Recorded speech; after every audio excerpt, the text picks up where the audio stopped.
Hola, yo soy Lu y esto es Filósofa PR. Con ustedes, bienvenidos a un nuevo episodio. Sí, la parte número 2 del video anterior de vínculos, que no le puse de título vínculos, pero es vínculos. Esta es la parte 2. De nada. Hoy es un día muy especial porque el día de hoy yo voy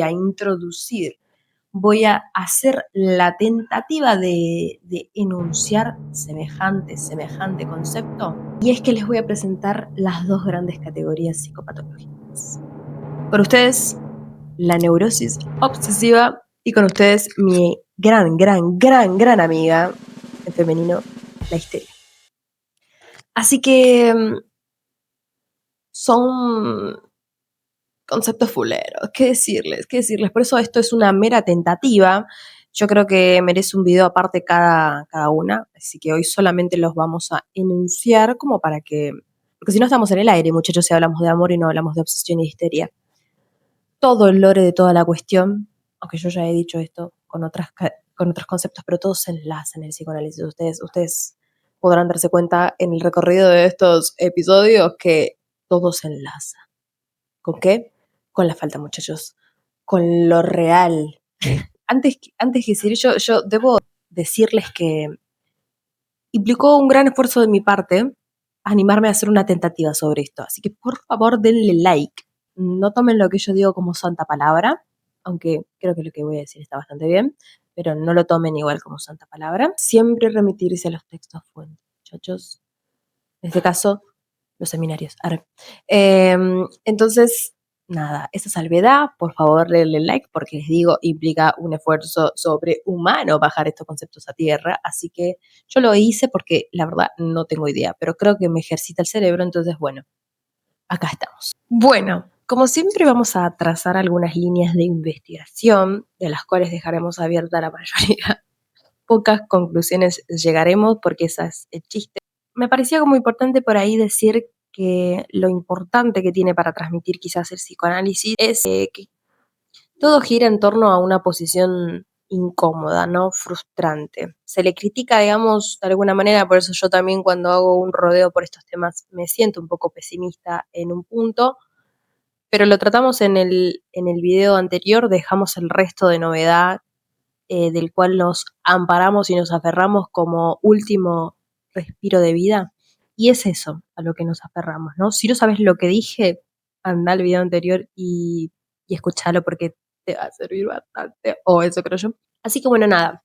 En el video anterior dije muchas, por no decir que no dije ninguna cita de todas las citas que había recolectado. Así que hoy va a ser el día en el que vamos a hacer algunas lecturas de citas, porque estuve leyendo muchos artículos. Si les leo algunas citas, capaz que a algunos les gusta y bueno, me lo pueden pedir por comentarios si algún artículo en particular les interesó. Bueno, como les dije, esto es una mera tentativa, así que voy a empezar sin rodeos porque necesitamos esta base para empezar. Básicamente, hay muchas estructuras psicopatológicas, creo que 5 o 6 dentro de la teoría del psicoanálisis. Pero las categorías más importantes es la de la neurosis obsesiva y la de la histeria. Ambas son neurosis. Fundamentalmente lo que hay que entender para entender estas estructuras psicopatológicas es que está en la mayoría de personas, por eso se dice neurotípicas, son estructuras que están regidas, a diferencia quizás de la psicosis, por la ley, ¿no? Por la palabra de alguna forma, por lo que instaura la palabra y la simbolización de determinadas cosas. Es importante la palabra simbolización y demás porque todo lo que es símbolo de alguna manera estuvimos hablando sobre el concepto de falta, sobre el concepto de lo real. Tengan en cuenta que lo real siempre es algo que no termina de verse. Es como pensar, por ejemplo, un trauma, ¿no? Y pensar que es tan real la cuestión que es difícil de mediatizar. Entonces uno necesita la ambigüedad de la palabra para poder sostenerse ante tal suceso que se presenta crudamente como real. Entonces el símbolo, la simbolización de las cosas viene a cumplir esa función. ¿De qué hablamos nosotros en todos estos episodios? De que nosotros tenemos una unidad que es justamente parte de esa simbolización va a tener como producto esta unidad yoica en la que nosotros nos sostenemos y que es fundamental tenerla para sostenerse en la vida, ¿no? Para afirmarse de alguna manera ante tanta incertidumbre del mundo. Entonces, vamos por esa línea. La neurosis en general, tanto histeria como obsesiva, está atravesada por esto, ¿no? Y por el significado de la falta. Entonces, la falta, este resto inasimilable del que estamos hablando, ¿no? Piensen que cuando hablamos de algo que no se puede formular, estamos hablando de lo real, ¿no? En conceptos lacanianos, lo real es esto que no puede decirse. A mí me encanta toda esta formulación. Si les interesa, podemos hacer un capítulo aparte, como para que se entienda quizás mejor el concepto de lo real. Yo casi todo lo que digo lo digo en base a ese concepto, entonces por ahí merece un buen episodio. Entonces esta falta, digamos, se simboliza y se abre como enigma para cada estructura de una forma diferente y dice Lacan que bajo la forma de una pregunta que va a, de alguna manera, a poner en posición al sujeto. Bueno, ¿cómo se para este sujeto frente al mundo? Bueno, se para así. Entonces, para la neurosis obsesiva, que es característica en general de los hombres, pero es una estructura, o sea que es una estructura del aparato psíquico, por ende la puede tener cualquier persona, podemos tener tintes de obsesión y de histeria, pero es mucho más típico que de entrada la tengan los hombres y la histeria de entrada la tengan las mujeres. Entonces, la neurosis obsesiva, su falta se va a mediatizar a través de la pregunta por la muerte y por la vida. ¿No? Toda su vida, su posición subjetiva va a girar en torno a esta pregunta, ¿qué es la muerte y qué es la vida? Y en el caso de la mujer es justamente la pregunta de qué es ser una mujer. Y hay todo un desarrollo que gira en torno al concepto de mujer, tanto en el psicoanálisis como en la vida misma, de la cual merece un análisis bien profundo sobre eso, como para despejar algunas cosas. Por decir algo de entrada para no sentenciar quizás a los autores por esta poca perspectiva quizás de género, que a la vista, a la simple vista, uno pudiera decir que tienen. Me gustaría primero rescatar el contexto en el que se dijo, pero no me gusta tanto porque siempre lo siento como una especie de excusa, pero a la vez digo, teniendo en cuenta siempre la palabra y cómo las cosas se van desarrollando, el contexto y el momento en el que se vio me parece algo bastante importante porque justamente no es que la cosa salió de cualquier lado. Entonces, me parece que la forma en la que encontró viabilidad, digamos, estos enigmas de la vida y mamó de lo que se hablaba, de lo que daba sentido a la vida en ese momento. Y ahora, inevitablemente también, porque los restos históricos quedan siempre. La pregunta por la mujer de qué es ser una mujer va de la mano de que para el psicoanálisis y demás, el concepto de mujer, de feminidad, es un enigma. Un enigma en relación a, Lacan lo plantea un poco con una cuestión del órgano y del no órgano. No me voy a meter, solo me estoy metiendo atajándome en el caso de que hubiera allegados al psicoanálisis acá. Entonces me atajo teóricamente por este lado, pero me gustaría explicarlo bien porque entonces si yo digo tal cosa y no son allegados al psicoanálisis, de entrada lo van a entender mal, o si no entienden a Lacan, lo mismo. Entonces prefiero tratarlo bien en un episodio aparte. El punto es que se modaliza de esta forma. Entonces, para la neurosis obsesiva hay algo muy interesante en relación al concepto de demanda, que es un concepto lacaniano, y para la histeria lo mismo. No voy a explicar en demasía el concepto de demanda, solamente voy a abrirlo y voy a decir algunas cosas y enseguida vamos a entrar en el significado de demanda sin decir qué es la demanda. Entonces, para la neurosis obsesiva, Lacan va a decir que la demanda y el deseo, entre ellas hay una especie de colapso, como que se solapan. Recuerden que el deseo tiene como cierto, está como recubierto de alguna forma por este real. Digo, uno no llega nunca a saber qué es lo que realmente desea. Digo, las preguntas estas también están motorizadas en relación al deseo, a lo que se pregunta, pero es una pregunta, nunca una respuesta.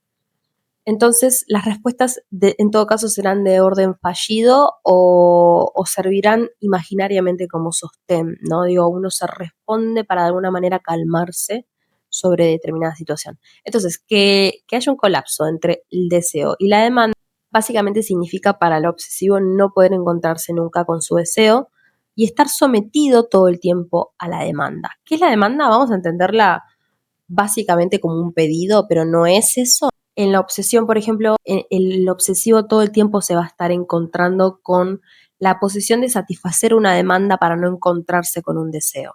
¿Qué quiere decir? Esto que yo estoy afirmando se sostiene en la idea de que el otro está completo.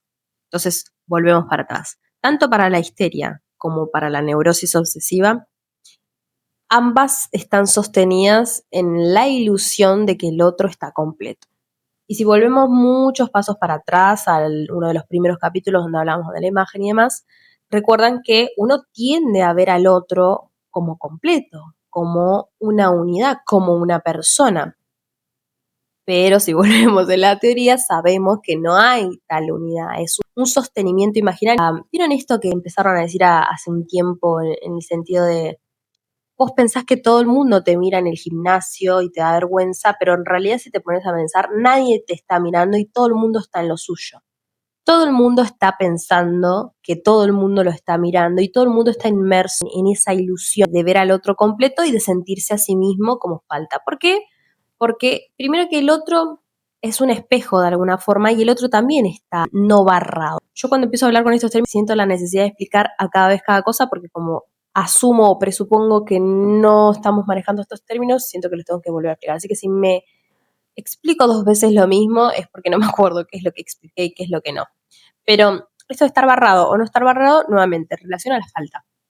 Entonces, ¿qué significa que yo diga que el otro no está barrado? Es que es una persona con falta, con un sentido de la vida a la deriva, pero que necesita una ilusión de unidad para poder soportar la vida, porque de otra forma la vida es insoportable, porque la vida es incertidumbre ante todo. Uno no sabe si mañana se muere en un instante. Entonces, esa es la no certeza de la vida, más allá de la muerte, ¿no? Pero la muerte es un concepto fronterizo que justamente nos hace preguntarnos por todas estas cosas. Es porque existe la muerte, porque existe la finitud, que nosotros nos preguntamos todas estas cosas. Entonces, sostenemos al otro como completo, cosa que no es así. Hay un concepto muy chistoso, que es como que con los estudiantes por ahí de psicología nos decimos que es como, uy, te quiere romper la unidad. Porque es tanto como, por ejemplo, podríamos pensar o bien en literalmente pegarle a una persona por querer, por la bronca que uno le genera y querer justamente romper su aparente unidad, o también podría ser, no sé, por ejemplo, los comentarios pasivo-agresivos o las preguntas que horadan de alguna manera al otro, que lo hacen tambalear en lo que sostiene como unidad. ¿Recuerdan? Habíamos hablado de todas las identificaciones y todo lo que uno afirma ser en la vida, pero que no alcanza con una cosa nunca. Por eso ahí está la falta. La unidad es el yo, ¿no? La forma en la que uno se presenta ante el otro. Si uno se empieza a escarbar, si uno empieza a preguntar, digo, yo soy tal cosa, bueno, no sos solo esta cosa, sino que también sos hijos, sos padres, sos muchas más cosas que solo una cosa, no sos del todo una cosa. Ya ahí tenemos una cuestión lingüística me refiero de palabras, de la ambigüedad del lenguaje, pero que está en la palabra misma. Acá voy a abrir otra ventana que nuevamente voy a decir que se va a hacer en otro episodio, pero es que yo estoy trabajando mucho con el tema de la palabra y lo trabajé hace poco en un informe y me gustaría contarles también sobre esas reflexiones porque es medio lacaniano. Volvemos al punto. Entonces, sostener al otro como completo para la neurosis obsesiva y para la histeria es una ilusión que a los dos los acorrala. Ahora, las dos lo modelizan de forma distinta. El obsesivo, como piensa que el otro está completo, todo el tiempo busca como de alguna manera satisfacer su demanda, todo lo que le pida, todo, todo para satisfacerse. ¿Pero para qué? Primero no encontrarse nunca con la falta, porque al sostener al otro de esta forma completa, ¿qué pasa? Si no sostuviera al otro de forma completa, es decir, barrado, con falta, que no es perfecto, por decirlo de una manera simple, eso le devolvería de alguna manera su propia falta, su propia no unidad. Es difícil afirmarse en el mundo así y genera angustia, ¿no? Por eso es que cuando hay ciertas situaciones en la vida, situaciones donde uno dijera es una situación importante de crisis que genera cambio, en donde todas las respuestas que nosotros teníamos a algo, ya sea por nuestra cultura, por la ley que les digo que nos atraviesa de alguna forma, dejan de surtir efecto, ya no nos responden de la misma forma, ya no responden porque este suceso abrió algo nuevo y entonces hay un momento de angustia y de crisis. Hay que ver cómo se tramita eso también. ¿Qué pasa? Esta unidad que te habías armado se desarmó. Habíamos hablado también de las recomposiciones, ¿no? ¿Qué pasa cuando uno se le desarma esta unidad? Bueno, genera angustia.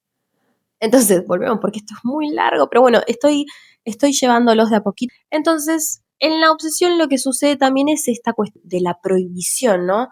Porque, ¿qué pasa? Lacan esto lo llama como la agresividad del obsesivo, porque de alguna manera cuando hacen sostenerle al otro la prohibición de que no puede hacer tal cosa porque pasaría tal cosa, ¿qué pasa? El obsesivo, pensemos en un hombre, es muy culposo. Todo eso tiene un porqué, pero lo vamos a dejar para después. Pero les voy a decir algunas cosas coordenadas para que ubiquen. Es muy culposo por cuestiones de infancia, entonces todo el tiempo está buscando una razón que se la hace sostener al otro porque no la puede sostener él, por eso es como agresividad en torno hacia el otro, ¿no? Se la hace sostener al otro para no encontrarse con eso. Y entonces sostiene de esta forma todo lo que le genera culpa y escrúpulo. Entonces todo este rodeo es para no encontrarse con su propia falta. Entonces, de hecho, el obsesivo es alguien que no se juega por su propio deseo. Es algo bastante característico de la obsesión, hacer estos rodeos, inventarse prohibiciones, ceremoniales, etcétera, todo para no encontrarse con eso y no jugarse por su propio deseo. Y la histeria tiene algo muy particular, que lo vamos a entender muy rápido con el mecanismo de la mujer y demás, que es, Lacan lo dice de esta forma, que es intensificar la divergencia entre el deseo y la demanda. Lo que hace la obsesión, de alguna manera también sostiene al otro como completo, pero le produce un deseo insatisfecho, ¿no? Como que procura todo el tiempo hacerle sostener un deseo que no se puede satisfacer. Por eso es que la pareja ideal es entre obsesivo y histeria, porque el obsesivo todo el tiempo busca satisfacerle un deseo y la histeria todo el tiempo busca barrarlo, barrar y barrar al otro, nuevamente sostenidos en la ilusión de que el otro está completo. Tal ilusión no existe porque nadie está completo, pero todos percibimos al otro como completo. Ya partiendo de esa base, podemos hablar un montón de cosas, porque es esta forma en la que se van a vincular las personas, ¿no? Con estas estructuras, con estas lecturas, es decir, al hacer un pedido chiquito, todo este material se va deslizando, pero se va deslizando por el mero hecho de convivir en el lenguaje y de la ambigüedad del lenguaje. Por eso es que uno cuando dice algo no puede controlar qué es lo que escuchó el otro, porque va a depender mucho. No hay hechos sino interpretaciones, dijo Nietzsche. Esta fue una breve introducción a dos grandes estructuras, pero como les dije, pretendo abordarlo en un video aparte, ustedes me dirán si quieren o no. De acá podemos trazar muchas líneas de investigación y vamos a leer algunas citas en relación a lo que se estaba planteando. Estuve leyendo la revista Imago, estuve leyendo varias revistas de psicoanálisis y decían, me encontré con varias formulaciones en relación en torno al amor que, entendiéndolo desde esta estructura, uno dice, pero bueno, por ejemplo, el amor cree en lo completo y sufre las diferencias. Esto es una verdad igualmente, ¿no? Pero no estaba planteado como verdad, pero estaba planteado de alguna manera como si fuera una crítica, quizás yo lo entendí mal. Pero yo leo esto y digo, y claro, porque es esa la estructura obsesiva y la estructura histérica. Sostener al otro como completo y no soportar la diferencia. ¿Por qué? Primero que la diferencia, ya les dije, es como que nosotros estamos todo el tiempo buscando la línea recta, metafóricamente en muchas cosas, en el amor, en el tipo de relación que tenemos. Díganme si en una pareja todo lo que se busca no es seguridad, todo lo que se busca no es certeza, todo lo que se busca no es unidad, pero una unidad que va a estar fusionada a cosas, ¿no? Tipo, por no decir a nosotros mismos. Pero entonces, al hablar de esta no tolerancia con la diferencia, que es lo que suele pasar en las parejas, motivo de muchas discusiones, y cuando aparece como alteridad, aparece como no barrado, y cuando aparece como no barrado, aparece como diferencia, como falta, como algo que está fallido. Yo no quiero que el otro se me presente como fallido, yo no quiero que el otro no cumpla con mis expectativas. Expectativas sometidas a un discurso de unidad propio, que si algo lo contradice, uno que le pasa, se angustia, porque dijimos que toda afirmación en relación a nuestra persona es algo que nos sostiene. Si cae, me angustio. Si dejo de afirmarme de la forma que me afirmo, me angustio. Si veo en el espejo un reflejo con el que yo no me siento cómoda porque no era la visión que yo afirmaba de mí, me angustio. Entonces, lo mismo pasa cuando el otro se presenta como alteridad, porque si se presenta como alteridad se va a presentar como barrado. Y si se presenta como barrado, ¿qué pasa? La ilusión de completud que yo tenía del otro cae. Que es lo que suele pasar un poco cuando uno se enamora, idealización, y después cae. Bueno, esto de sufrir la diferencia tiene que ver un poco con lo real, ¿no? Con el concepto lacaniano de lo real y con no poder tolerar ese momento de vacío, de que algo no encastra del todo. Primero porque la vida misma es que algo no encastra del todo, pero a la vez la vida misma se transforma no solo en la negación de que algo no encastra del todo, sino en la construcción de una realidad alterna en donde las cosas sí encastran del todo. Para mí una falopeada de lenguaje, ¿no? Y bueno, estuve leyendo algunas cosas en relación, me aparecían muchas formulaciones en relación al amor tradicional y el amor romántico, cómo es que se vivía. Planteaban mucho este tema, ¿no?, del rastro histórico, el rastro del lenguaje, el mismo resto inasimilable del lenguaje, va dejando marca en la historia y en la vida, entonces no es indistinto cómo se pensaba el amor antes y cómo se piensa ahora. Vamos a encontrar la estructura anterior, modificada, pero con sus bases ahí. Entonces, la idea del amor romántico va a estar sustentada en algo. Por ejemplo, no sé, cuando leía esto de el amor que cree en lo completo y sufre la diferencia, estaba pensando en el relato este de Aristófanes y la media naranja. Darío Stenrieder lo habla mucho a esto, lo desarrolla todo el concepto de... Lo cuenta lindo de alguna manera, pero para spoilearles muy rápido, nada, todos pensamos que el relato de la media naranja es de Platón y que lo que se cree es que uno va a encontrar su media naranja, pero en realidad Platón escribió el discurso de Aristófanes porque era una mesa en donde todos daban un discurso sobre un tema, creo que en ese momento era el amor, Sócrates decía que pensaba sobre el amor, Aristófanes, el tema es que a Platón Aristófanes le caía mal y puso ese discurso de alguna manera ahí para humillarlo porque le parecía un discurso estúpido. El tema es que en la historia de la humanidad ese discurso se mantuvo no como lo que fue, como la humillación, como algo estúpido de pensar, sino como que verdaderamente uno va a encontrar. Claro.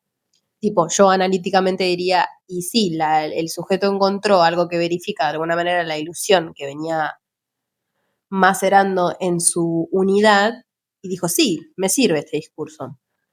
Entonces, bueno, esto de encontrar a alguien, primero que no pasa, porque si encontráramos a alguien que encaje perfectamente con nosotros, enseguida nos daríamos cuenta de que no encaja perfectamente con nosotros porque aparecería la alteridad por donde sea. No hay sujetos iguales para nada y a veces también siento que todo como que se mezcla, ¿no? Porque en la ilusión de pareja y de no conflicto y de tantas cosas, seguramente que aparece esto de la ilusión de unidad, de que seríamos una pareja perfecta, sin celos, sin pensamientos tóxicos, sin peleas, sin todas estas cosas que nos suceden, porque no todo encastra, de hecho todo está hecho para no encastrar. Está hecho a propósito de, porque siento que es un mal humano, pero a la vez un chiste humano, el hecho de que las cosas estén hechas a propósito para que no encastren, para que uno se vaya y se golpee. Bueno, ven acá tengo una cita que agarré que me pareció fantástica.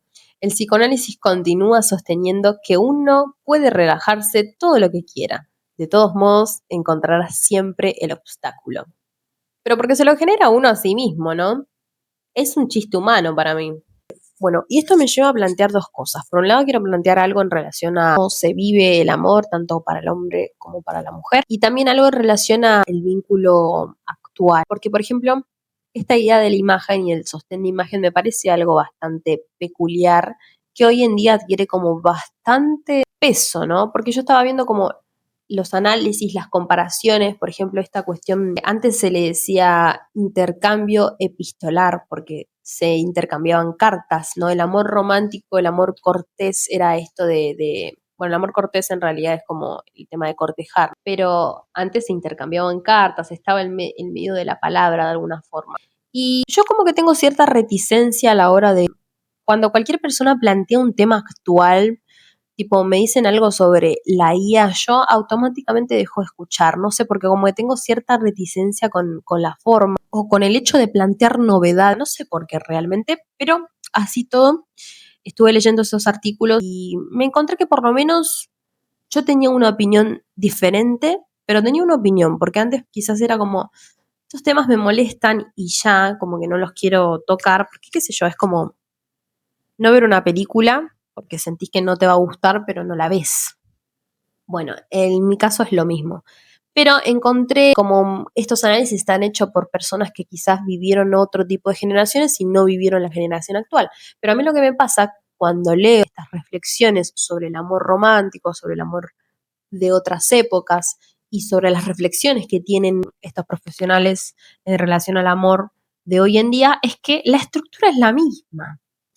No, o sea, verdaderamente sí importa la época, verdaderamente sí importa la invasión de la tecnología que hemos tenido y cómo el vincularse es algo completamente diferente, pero digo yo, a la hora del día a día de seguir vinculándose, primero que no hay forma de que no tengamos el resto de historia, por ende, querramos o no, nos vamos a relacionar de una manera no igual, pero con componentes parecidos a cómo se relacionaban antes, porque no podemos despegarnos de la historia de la humanidad porque seguimos hablando, porque seguimos transmitiendo generacionalmente el conocimiento de un lado a otro. Y en ese transmitir se genera un resto que permanece ahí y que no solo permanece, sino que permanece con voluntad, es decir, que va a hacer cosas. ¿Con consentimiento nuestro? No. Por eso es que las cosas se interpretan de diferentes maneras, por eso es que existen tantos malentendidos en la historia, pero lo que sí sé es que el resto de historia y de todo lo que vivió todo el mundo va a estar cada vez que una persona hable, simplemente. Entonces, no es que, es radicalmente diferente. Obvio que ante esta modalidad nueva hay cosas novedosas, pero es algo que agarró la estructura humana y la interpretó y la usó con esa carga histórica detrás.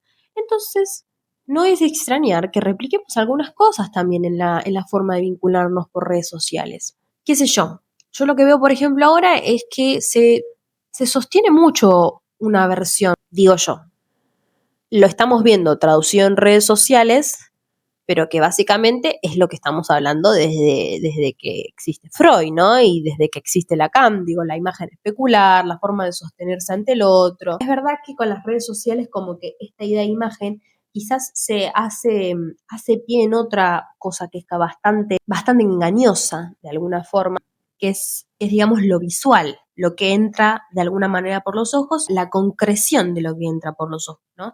Vieron que cuando estábamos hablando sobre todo esto de la imagen mental, decíamos que hay cosas que de alguna manera se transforman en un dato perceptivo de la realidad, aunque no lo fueran. Bueno, imaginen que cuando algo se ve tal cual en la realidad, aunque sea en una pantalla celular, aunque sea algo digital, de alguna manera para nosotros es la realidad misma.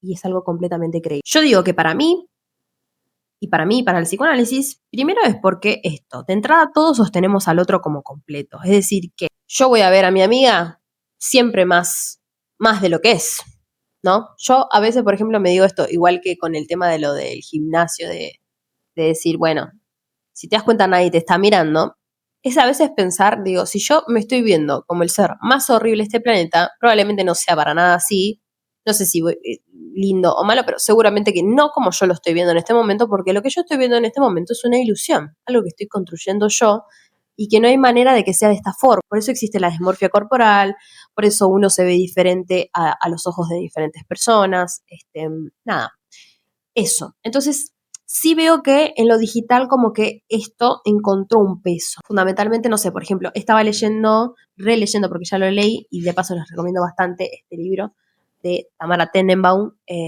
bueno, no sé si se ve bien, es El fin del amor, en donde ella hablaba, bueno, de que antes quizás uno admiraba supermodelos y hoy en día a la persona a la que ves completa es a tu amiga.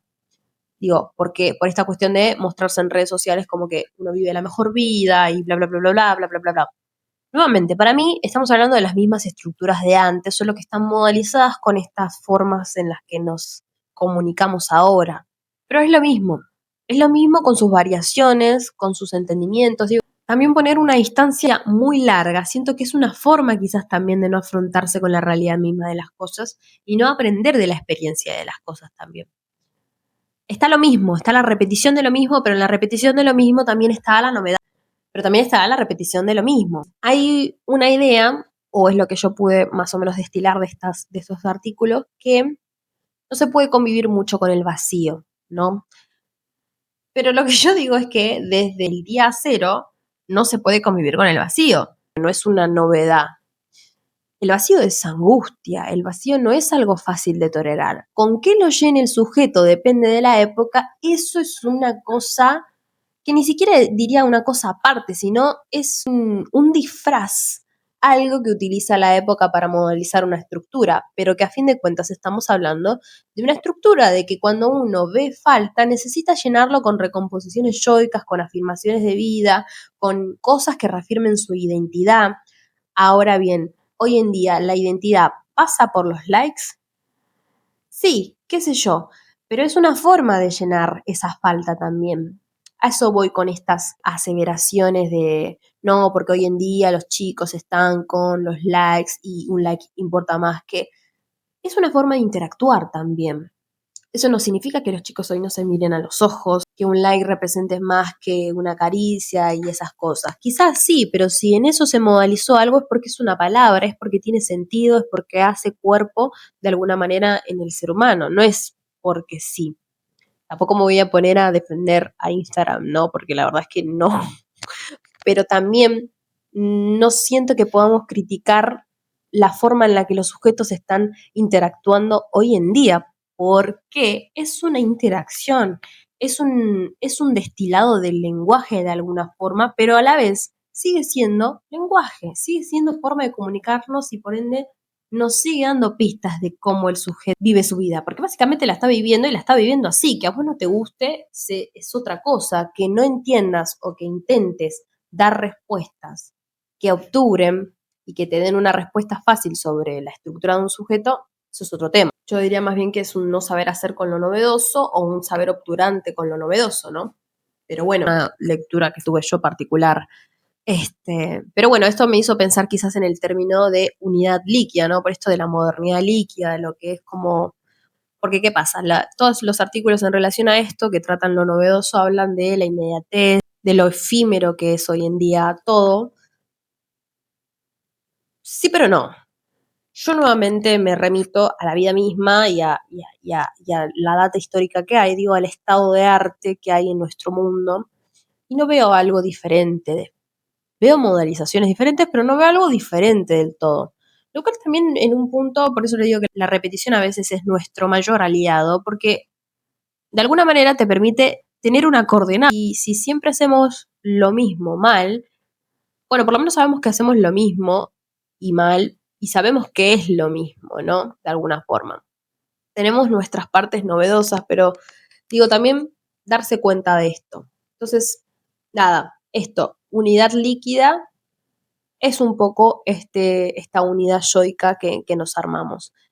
Y bueno, se sostiene quizás a través de las redes sociales y es quizás un intercambio, una reafirmación. Pero fíjense esta modalidad obsesiva de histeria en el tema de los likes, de que si me agrega o no me agrega a mis mejores amigos, que si me da un like significa que le gusta, pero solo si me da un like y no me responde la historia, pero si me responde la historia con cualquier boludez, pero si me responde la historia y no es muy ingenioso, no sé si le voy a dar bola, porque no alcanza con un like, no alcanza con una respuesta. ¿Y qué pasa? Y el obsesivo no alcanza con esto, no hay quien entienda a la mujer, yo le doy esto, pero esto no lo quiere.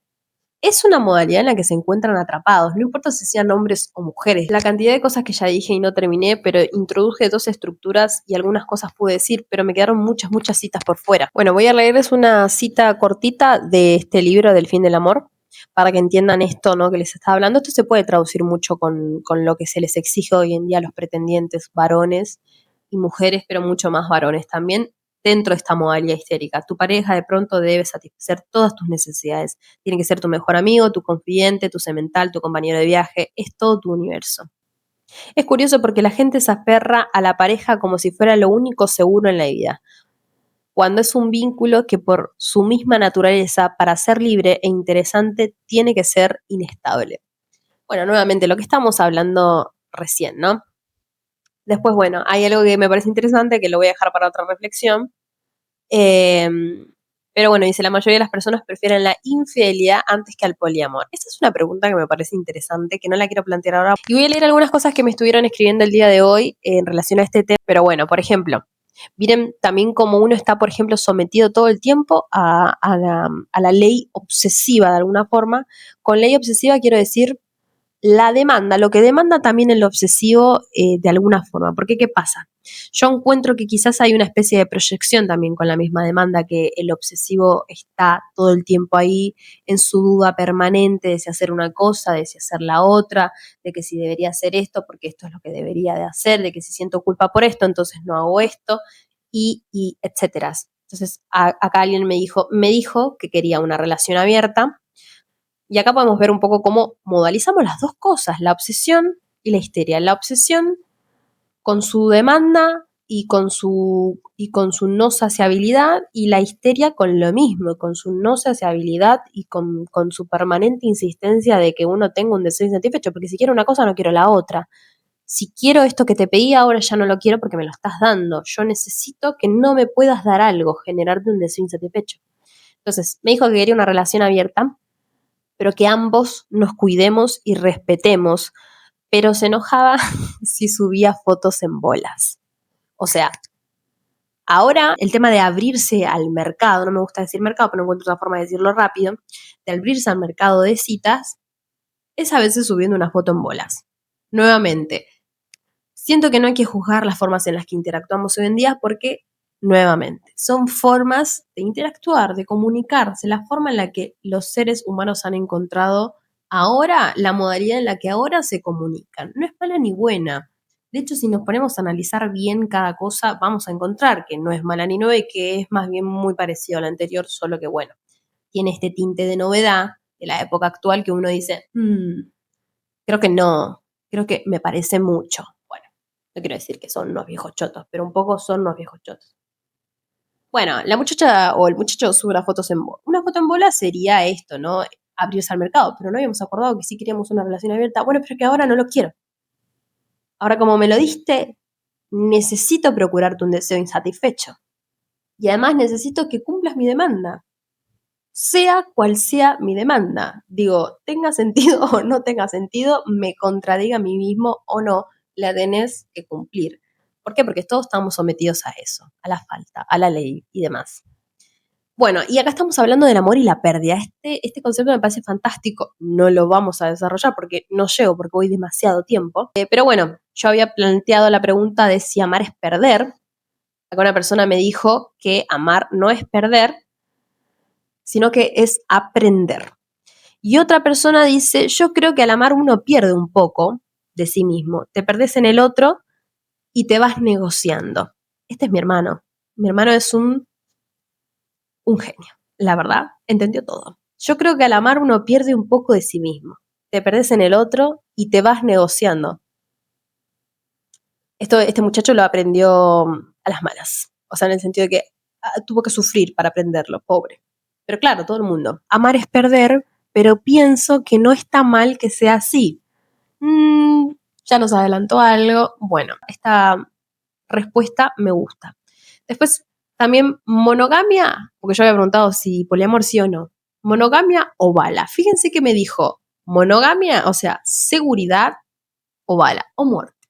Certeza o muerte. O sea, vida o muerte, ¿no?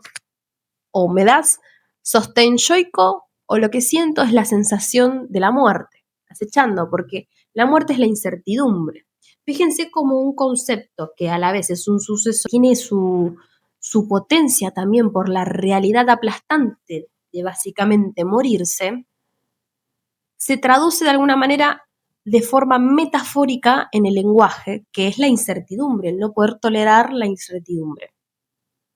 Bueno, por hoy llegamos hasta acá. Nuevamente nos hemos quedado con muchas cosas por decir, pero al menos pude leer algunas de las cosas que me mandaron. Espero que les guste. Voy a anotarme todas las cosas que no terminé de desarrollar porque en general me olvido. Del video anterior también habré dejado muchas cosas sin cerrar. Así que nada, igual particularmente si algo les abre la pregunta, porque no toda pregunta tiene que, no toda línea de investigación merece ser investigada. Si algo en particular de lo que planteé les interesa además y yo dije que podía seguir hablando sobre eso, pónganmelo en los comentarios. Eso, recuerden darle like por favor, si les gustó, recomiéndenlo, súbanlo a sus historias, díganle a un amigo, che, mirá qué ocupado este podcast que escuché, a mí me ayuda un montón porque todas las horas que paso editando esto tienen su recompensa.